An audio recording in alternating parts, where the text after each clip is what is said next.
London 1805. The basement scullery of Hartwick House lies shrouded in pre-dawn darkness, the only light coming from a single flickering candle casting dancing shadows across stone walls slick with condensation. The air reeks of lye soap, stale cooking grease, and desperation. On her knees upon the freezing flagstones, Carmela Buchanan scrubs at stubborn stains with hands so raw the bristles of her brush leave crimson streaks in their wake. At 26, her face still bears traces of the refined beauty that once turned heads at assembly room balls. High cheekbones, delicate features, eyes the color of honey in sunlight. But exhaustion has hollowed her cheeks, and her chestnut hair, once carefully dressed in fashionable curls, now hangs in a matted braid down her back. The coarse gray dress of a scullery maid hangs loose on her frame, testimony to months of hard labor and sparse meals. Before we continue, the algorithm brought you here for a reason, but it might never show you this channel again. Don't leave your growth to a random line of code. Secure your spot, hit subscribe, like this video, and tell me in the comments where in the world you're watching from, so you never miss the unfair advantage everyone else is looking for. Now, let's get back to the story. She was not always this. 2 years ago, Carmela Buchanan was the eldest daughter of a respected gentleman, invited to the very balls now hosted in the grand rooms above her head. Then came her father's death, gambling debts, whispered scandals, suspicious circumstances that polite society refused to examine too closely. Her mother, unable to bear the shame, had retreated into illness and followed her husband to the grave within 6 months. 3 Buchanan daughters were left: Carmela, Beatrice, and Georgiana. Distant relatives, embarrassed by the scandal, offered a solution: marriages to minor lords for the 2 youngest girls, if the family could salvage some respectability. But someone had to pay the remaining debts. Someone had to bear the family's disgrace. Carmela had insisted on being that someone. Her sisters deserved happiness, deserved the futures their births had promised them. She would shoulder the burden, work off the debt as indentured help. It was only fair, she told herself. She was the eldest. This was her duty. Now her sisters live in comfort as Lady Beatrice Crawford and Lady Georgiana Milton, while Carmela kneels on freezing stone, scrubbing floors until her hands bleed. Still at it, are we? The voice cuts through the gloom like a blade. Mrs. Daventry, the housekeeper, stands in the doorway, her severe features twisted with satisfaction. The breakfast parlor requires your attention next. And mind you do it properly this time, girl. I won't have Lord Hartwick complaining about dirty corners again. Carmela doesn't look up, doesn't give the woman the satisfaction of seeing her flinch. Yes, Mrs. Daventry. And to think, the housekeeper continues, her tone dripping with false sympathy, you once attended balls upstairs as a guest. How the mighty have fallen. Your dear sisters would be mortified if anyone knew their connection to a scullery maid. The words strike deeper than any physical blow. Carmela's sisters have made their position clear. They're ashamed of her, terrified that society might discover the new Lady Crawford and Lady Milton have a sister scrubbing floors. They've written precisely twice since her indenture began, both letters brief and cold, urging her to think of their positions and avoid drawing attention. Mrs. Daventry, I require. A male voice, deep and cultured, stops abruptly. Carmela's breath catches. She knows that voice shouldn't be down here, not in the servant's domain. Slowly, she raises her eyes from the stone floor. Expensive boots. Black leather polished to perfection. Clearly the work of a skilled valet. Her gaze travels upward. Tailored trousers, a morning coat of impeccable cut, and finally, a face that makes her heart stutter. Percival Whitmore, Duke of Ashford, stands silhouetted in the scullery doorway, his tall frame seeming too large for the cramped space. At 33, he's considered one of England's most eligible bachelors and most powerful peers. His dark hair falls across his forehead in a way that softens the sharp planes of his face, but his gray eyes, currently fixed on Carmela with an expression of complete shock, miss nothing. Those eyes catalog everything. Her bleeding hands still clutching the scrub brush, the patches on her worn dress, the way she kneels in water tinged pink from her wounds. Most devastatingly, they seem to recognize something in her face, refinement struggling beneath degradation, dignity clinging desperately to the wreckage of fallen gentility. The Duke has taken a wrong turn in the unfamiliar house, wandered down servants' stairs he wasn't meant to see, and stumbled upon something that freezes him in place. For a long moment, neither speaks. The scullery's oppressive atmosphere seems to thicken.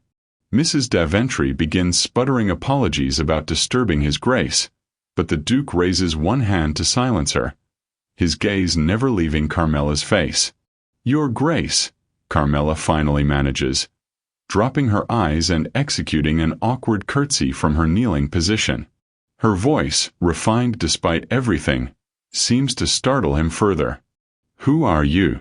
The question emerges barely above a whisper. Before Carmela can answer, Mrs. Daventry interjects sharply.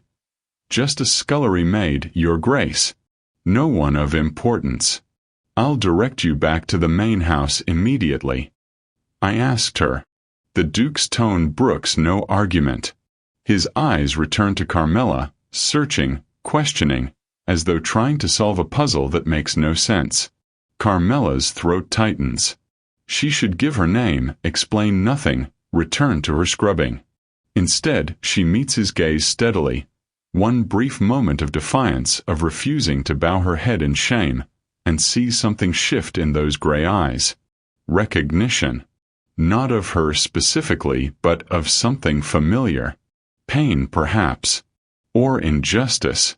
Or simply the understanding that the woman kneeling before him in filth, hands bleeding, back straight despite everything, does not belong here. "Carmela Buchanan, Your Grace," she says quietly. "I'm no one at all." But as their eyes lock, as something unspoken and electric passes between them in the flickering candlelight, both know she's just told a lie.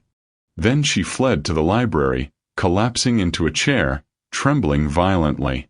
Percival found her there, face buried in shaking hands. "I've ruined everything," she whispered. She knows. She'll tell everyone.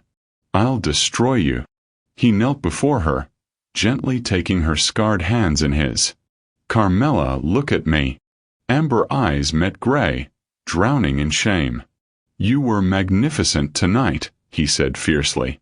"Cordelia struck at you and you didn't flinch. That takes extraordinary courage." Something shifted between them, deeper than their arrangement, more dangerous than either anticipated. Carmela's letters to Beatrice and Georgiana were careful, hopeful, sharing her incredible fortune, extending an olive branch after years of silence. She imagined tearful reunions, sisterly reconciliation. The responses arrived together, sealed in expensive paper that smelled of lavender and betrayal. Beatrice wrote, "We cannot acknowledge this connection. If society learns the Duchess of Ashford was a scullery maid, our own positions will crumble. Please, for once, think of someone besides yourself. Do not claim us as sisters." Georgiana's was worse. "I am ashamed to share blood with you.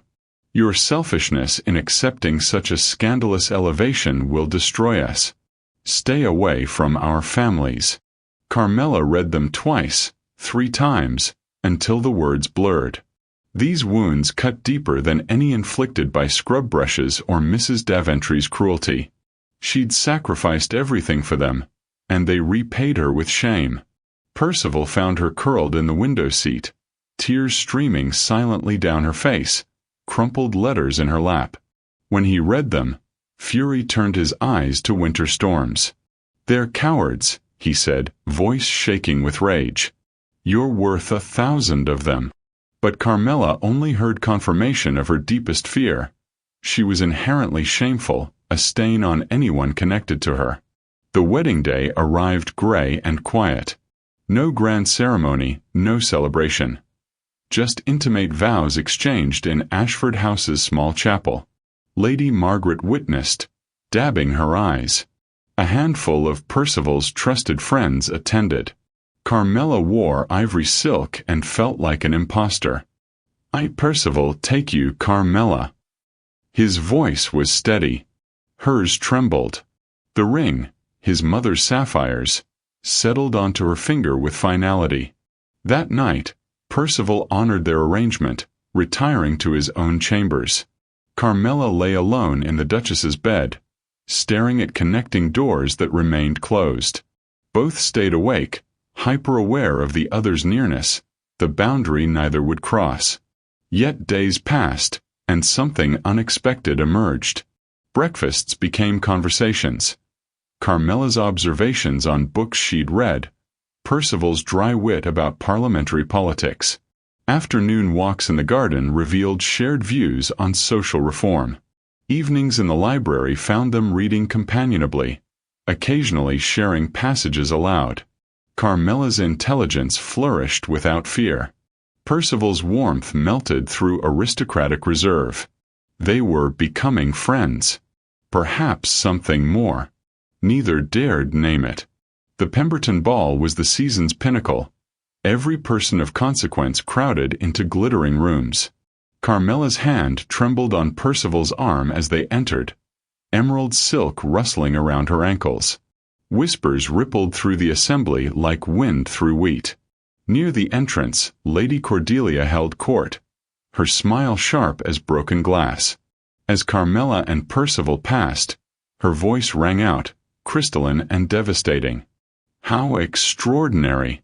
The Duke's new wife was scrubbing floors just weeks ago. She brandished papers, indenture records, Mrs. Daventry's signed testimony. "I have proof. The Duchess of Ashford was a scullery maid." The ballroom fell into shocked silence. 1,000 eyes turned toward Carmela. Her face drained of color. Her worst nightmare, realized in brutal clarity. Total exposure. Complete humiliation. Percival stepped forward, fury radiating from him like heat. But Carmela's hand on his arm stopped him. Something crystallized inside her, a choice between cowering in shame or claiming her truth with pride. She stepped forward, head high, voice steady despite her thundering heart. "Lady Cordelia speaks accurately. I was indeed a scullery maid, indentured to pay my father's gambling debts after his death left my family destitute." Her amber eyes swept the assembly. "I scrubbed floors until my hands bled. I endured degradation and cruelty. I survived circumstances that would break most people in this room." Gasps rippled through the crowd. Cordelia's triumphant smile faltered. "That experience taught me more about true strength, genuine dignity, and real nobility than any coronet ever could," Carmela continued, her voice gaining power. "I learned what it means to endure, to persevere, to maintain one's humanity when treated as less than human. If that makes me unworthy of my title, then perhaps we should reconsider what worthiness truly means." The silence was absolute, electric. Then Percival spoke, his voice cutting through the stillness like a blade. "I chose Carmela not in spite of her past, but because of it. She possesses more genuine courage, more authentic nobility, than anyone in this ballroom. That includes those born to titles they've done nothing to deserve." His gray eyes found Cordelia, cold with contempt. True character reveals itself not in privilege, but in adversity. He offered Carmela his arm. She took it spine straight, head high. They walked through the parting crowd together, leaving chaos and exploding gossip behind them. Outside in the carriage, Carmela finally trembled. Percival pulled her close. "You were extraordinary," he whispered into her hair. London fractured over the scandal. The Duchess of Somerset called on Carmela, eyes bright with curiosity and unexpected admiration. "My dear, such courage. Refreshing, really." Others sent cut direct. Ladies who'd once smiled at her now turning their backs in deliberate snubs. The division was brutal, public, inescapable. Through it all, Percival remained her unwavering fortress. He defended her in whites, his voice cold steel against mocking whispers. In Parliament, he spoke eloquently about judging character over circumstance. Everywhere she went, he walked beside her, his presence a shield. His steadfast devotion began cracking her carefully constructed defenses.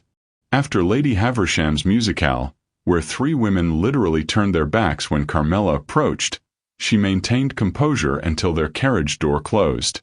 Then she shattered.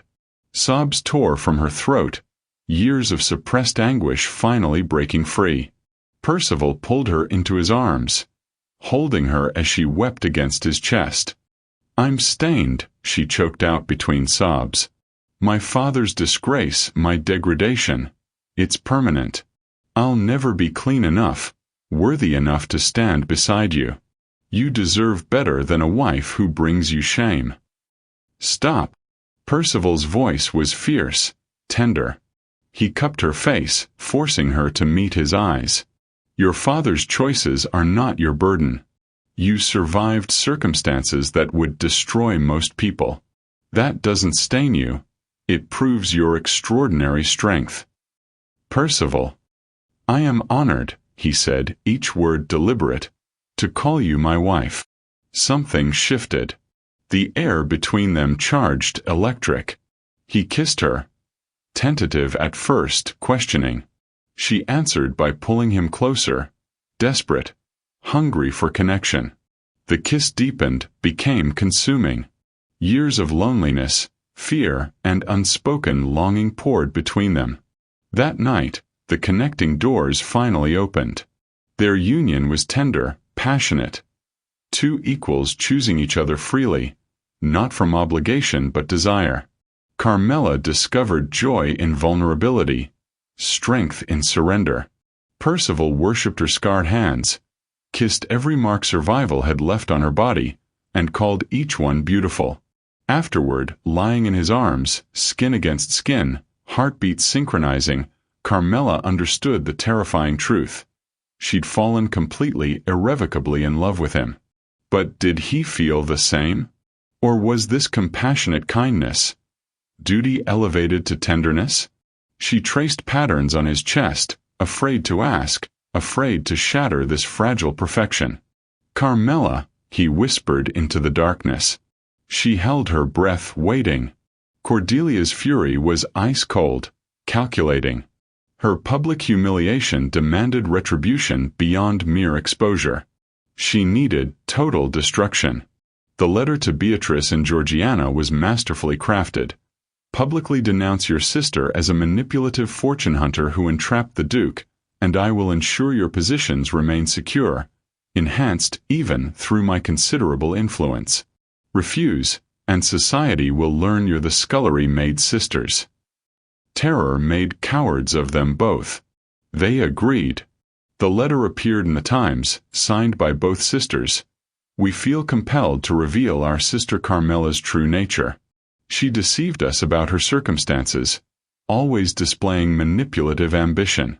We are ashamed of her calculated entrapment of His Grace and disavow any connection to her disgraceful actions." Carmela read it at breakfast. The newsprint blurred as her hands shook uncontrollably. Percival's rage was incandescent. "I'll destroy them. Publicly expose their cowardice." "No." Her voice was hollow, broken. "More scandal helps nothing." But the damage was catastrophic. Within days, whispers reached them. The king himself had taken notice. Murmurs circulated that Percival might lose certain honors, positions in court, perhaps even face formal censure for his unsuitable marriage. The unspoken question hung between them like a blade. Would Percival choose his legacy or his wife? Carmela waited for him to distance himself, to regret his choice. She wouldn't blame him. Instead, Lady Margaret burst into the drawing room 3 days later, eyes blazing with triumph. I have evidence. She spread documents across the table. Letters, payments, signed agreements. Cordelia orchestrated everything with the sisters. But that's not all. Margaret's smile turned savage. Cordelia has a secret. A previous marriage to a merchant's son, contracted when she was 17. Her family paid him to disappear, claimed it was annulled, but the documentation was never properly filed. Legally, that marriage still exists. Percival stared at the papers. Her betrothal to me was fraudulent from the beginning. Completely invalid. She was already married when your father arranged it. Carmela felt something shift. Not just evidence of conspiracy, but proof of Cordelia's hypocrisy. The woman who'd condemned Carmela's unsuitability was herself legally bound to a merchant, hiding behind falsified documents and family influence. What will you do? Margaret asked quietly. Percival's gray eyes found Carmela's amber ones. His jaw set with determination. I'm going to make a choice, he said. The right one this time. The Duke's Council convened at dawn. 23 peers gathered to vote on Percival's censure for his inappropriate marriage. Carmela clutched his arm the night before, desperate. Don't go. Let me disappear quietly. Your reputation can recover if I simply vanish. She was prepared to sacrifice everything again. This time for love. No. His voice was iron. I won't let you disappear. Not for them. Not for anyone. The council chamber was austere, masculine, dark wood and judgmental portraits. Percival stood before his peers, aware this moment would define everything. You're here to censure me for marrying beneath my station, he began, voice steady. I ask you instead to define worthiness. Is it birth? Or character? Privilege? Or perseverance? He laid out Cordelia's fraudulent betrothal, her conspiracy with Carmela's sisters, the calculated cruelty designed to destroy an innocent woman. Documents passed through shocked hands. But here is what truly matters, Percival continued, passion igniting his words. My wife survived circumstances that would break most men in this room. She endured degradation with dignity, poverty with grace, betrayal with resilience. She possesses more genuine courage, more authentic integrity, more real strength than women born to coronets who've never faced a single hardship. His gray eyes swept the assembly. Carmela is more fit to be a duchess than anyone simply born to the role. If you censure me for recognizing that, for choosing substance over shallow convention, then your honors mean nothing to me. Silence hung heavy. The risk was absolute. He could lose everything. Lord Pemberton stood first. I vote against censure. Perhaps it's time we valued character over circumstance. Others followed, some reluctant, others moved by Percival's passion. The vote was agonizingly close. When the count finished, censure failed by 3 votes. Cordelia's duplicity was exposed. Her social ruin, immediate. Carmela's sisters faced their own scandal as conspirators. Percival rode home through dawn streets, exhausted but unburdened. He found Carmela in the library, hollow-eyed from sleeplessness. She stood when he entered, bracing for devastation. Instead, he crossed to her, taking her scarred hands in his. I love you, he said simply, fiercely. Not because of our arrangement. In spite of it. I love you because of who you are, the courage you possess, the strength you've shown, the extraordinary woman you've always been. Carmela's breath caught. Percival. I love you, he repeated. Completely. Irrevocably.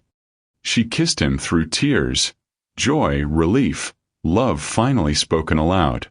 6 months later, Ashford Castle rose from the countryside like something from a dream. Ancient stone, sprawling gardens, generations of history. Carmela had transformed into the role completely. using her position to establish charities for women in desperate circumstances. Women like she'd been, fallen, forgotten, fighting to survive. Even former critics now spoke of the Duchess of Ashford with grudging respect. Percival led her through castle corridors to a private gallery where portraits of previous duchesses hung in gilded frames. At the end, covered by velvet cloth, waited something new. "I commissioned this months ago," he said quietly, pulling the cloth away. Carmela stared at her own image. Breath-catching. Not in grand ball gown or dripping with jewels. She wore a simple dress, dove gray, elegant but understated. Her hands were prominently displayed, scars visible, no attempt to hide them. The artist had captured something in her eyes. Strength forged in suffering, dignity earned through survival. "This is how I want you remembered," Percival said. "Not hiding your past but honoring it. Every scar, every hardship, they made you who you are. A survivor. A fighter. The strongest woman I know." Tears blurred Carmela's vision. "Percival, I have something to tell you." His eyes found hers, questioning. "I'm expecting our child." Joy transformed his face. Pure, radiant, overwhelming. He pulled her close, laughing, kissing her forehead, her cheeks, her lips. Standing there, his arms around her, their child growing beneath her heart, Carmela reflected on the impossible journey. From scullery floor to portrait gallery.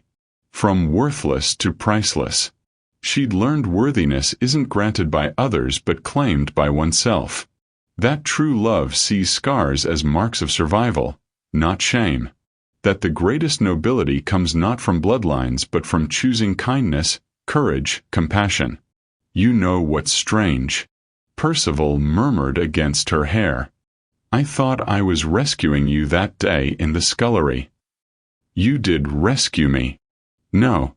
He pulled back, meeting her eyes. "You saved me, from cold duty, loveless obligation, emotional isolation. You taught me what truly matters." Carmela rested her hand on her belly, imagining their child. "They'll inherit a title," she said softly. "More than that." Percival's hand covered hers. "They'll inherit parents who chose love over convention, who valued character over circumstance, who understood that true nobility has nothing to do with birth and everything to do with choice." Below her portrait, a small plaque read, "Carmela, Duchess of Ashford, Strength Through Survival." Carmela's journey reminds us that worth isn't assigned by birth or circumstance, it's claimed through courage. Our lowest moments can become our greatest strengths. Survival itself is an act of extraordinary bravery.